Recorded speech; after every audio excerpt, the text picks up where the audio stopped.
حقيقة مسرور جدا بهذا اللقاء، ومسرور جدا بأخي وصديقي جزاه الله خير الأخ خالد عبد الرحمن أبو نايف، وأسأل الله أن يحفظه وأن يجعله مباركا أينما كان.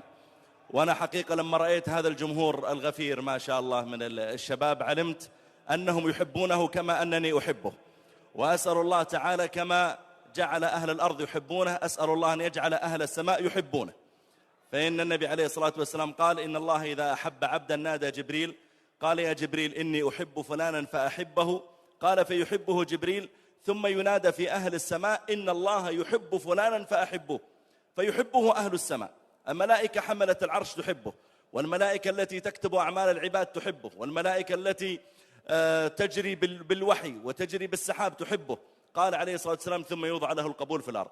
وكلما كان الإنسان أكثر قربا من الله سبحانه وتعالى وعلاقته بالله جل وعلا علاقة حسنة جعل الله تعالى له قبولا في الأرض، مثل ما قال الله سبحانه وتعالى إن الذين آمنوا وعملوا الصالحات سيجعل لهم الرحمن ودا، يجعل لهم ودا في قلوب الناس.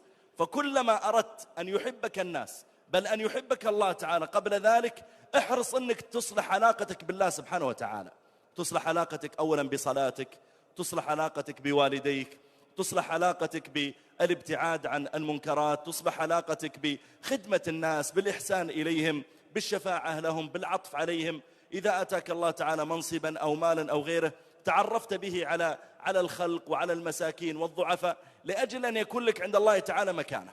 فأنا أسأل الله تعالى أن نكون نحن وأخونا أبو نايف ونحن جميعا أن نكون ممن أحبهم الله تعالى في السماء وجعل الله تعالى لهم القبول في الأرض.